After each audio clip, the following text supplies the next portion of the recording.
It's kind of crazy to think about, but it's true. Dexter Lawrence is now no longer a part of that New York Giants organization.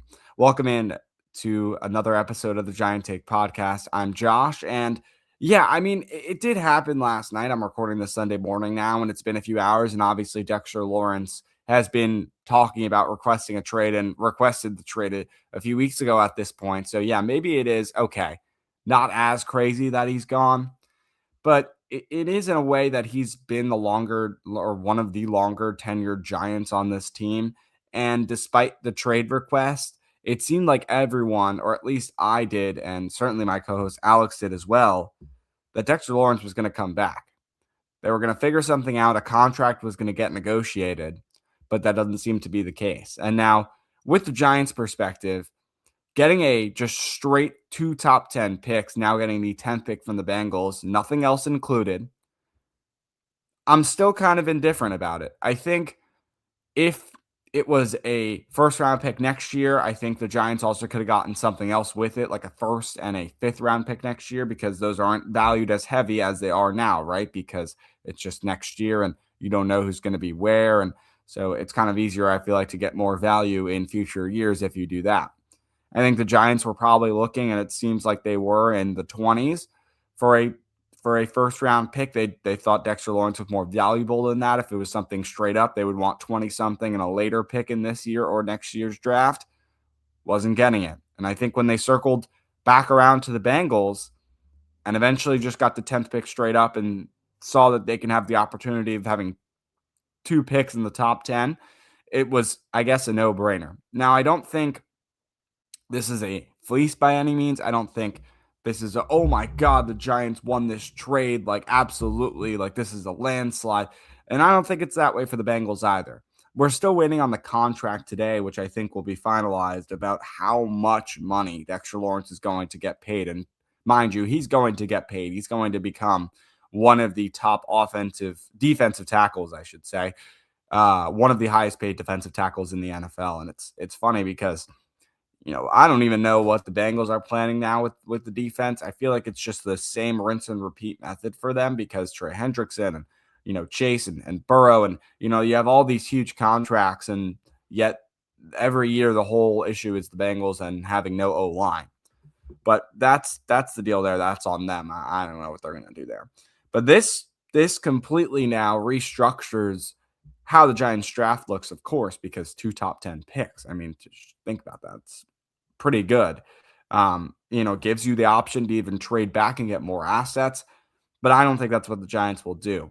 Now, what it does open up, and I really do not like this, but what it does open up is the option of taking someone like Jeremiah Love at 5 and making it at least somewhat allowable, in my opinion, because then you can draft a Sonny Styles or a Caleb Downs or a Francis Noah at 10.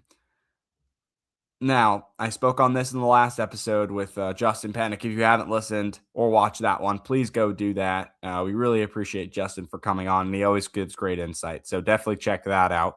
But what I said in that episode was, I think the Giants are stupid if they pick Jeremiah Love. And I understand the generational talent aspect, but the whole thing last year was Cam Scadaboo and Tyrone Tracy were going to do a 50-50 split, or maybe 60-40 Scadaboo leading.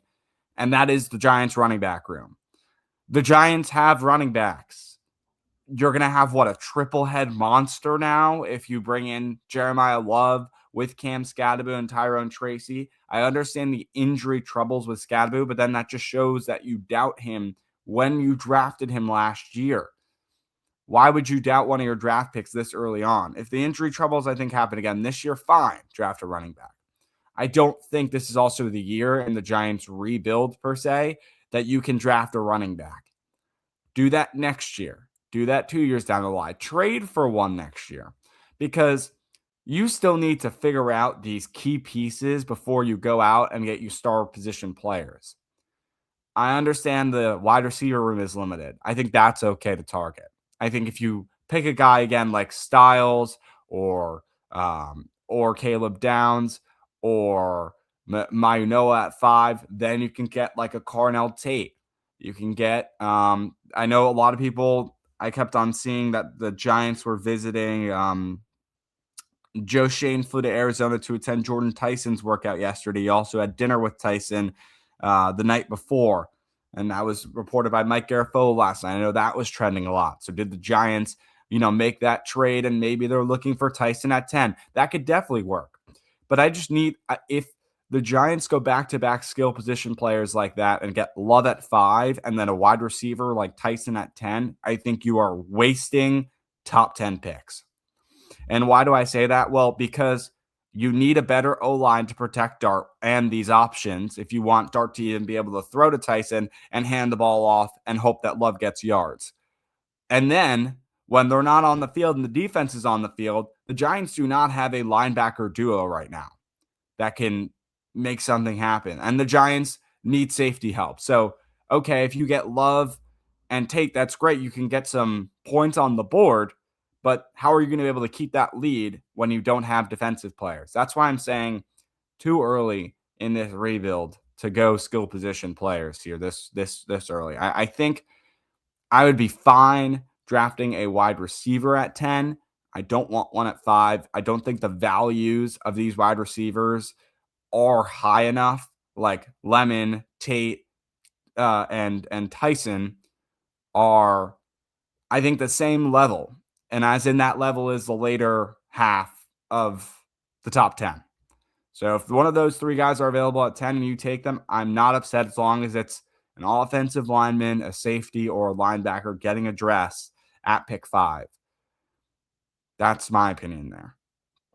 And I think that the Giants hopefully will do this right. I have faith, obviously, in Harbaugh and his ability. And now that it seems like he's running the show in this first round, even though maybe Shane's doing the more in-depth, dirty work, in quotes, you might say, of going to the workout, of eating with him. That is Jordan Tyson, at least. I think it is still that is, I think it's still John Harbaugh running the show. I don't think anything changes there. Daniel Jeremiah also tweeted out, I was on the phone with the GM less than 10 hours ago running through the top 10 scenarios. The way we had it going, we both said the Bengals are screwed. Well, not anymore. This trade makes a ton of sense for them. Maybe. I mean, again, wait to see how much they pay Dexter Lawrence. I think that's a big number that's going to be asked of Dexter, and I think that's a big number that's going to be paid to Dexter. But yeah, unfortunate that he's gone, because that's another thing now. Now, I don't think it's a first round issue to address, but this whole monster of a defensive line with the edge rushers that the Giants, they had last season, what is it now? Because, well, you're going to need defensive linemen. I mean, looking at the roster now, Roy Robertson Harris, Darius Alexander, Elijah Chapman. This D-line is not scary anymore. And this D-line wasn't really scary last year. It didn't really ever really fully work out to what it should have been, because Dexter Lawrence had the worst year of his career for whatever reason it was. Doesn't matter at this point. He's gone now. So, the whole questioning of Dexter Lawrence last year compared to what he could be this year, it's not our issue anymore. Now it's a Bengals issue. So that's something to note. But yeah, it stinks. I think it stinks to lose a player like that. And I understand the parameters of, like, obviously the Giants would have had to pay him a lot of money. And I know probably when he requested that trade, a lot of Giants fans are just, I'm done with him. Like, get him out of here. He's not a culture guy, but he is. And he was the captain of this team. And, kind of similar to Saquon Barkley in a sense, there's a fear that he's going to go and he's probably going to tear things up with the Bengals, because that's just how it goes. Players, they don't fit the schemes. They don't do well on bad teams, or they don't, the rumors were he gained weight, and not rumors. I mean, it was true he gained weight, but that he wasn't playing 100%. He just wasn't playing because he wanted a contract and he didn't like that they were losing and blah, blah, blah. He could go out next year and have a breakout season again because he's just one of the best defensive tackles in the NFL. And that's just so true. All right. The New York Giants now have picks number 5 and number 10.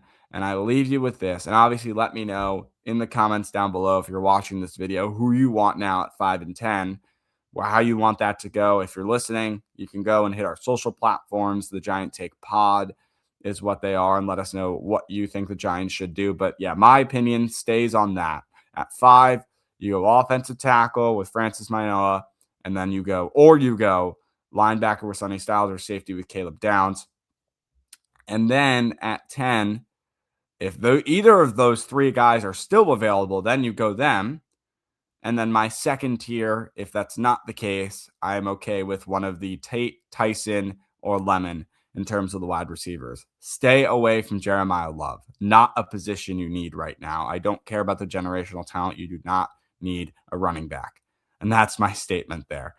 We'll catch you actually tomorrow with our 3.0 mock draft. It's going to obviously be different from these 1.0 and 2.0s because the Giants had the 5th and the 10th pick. So stay tuned for that tomorrow. We'll see you then.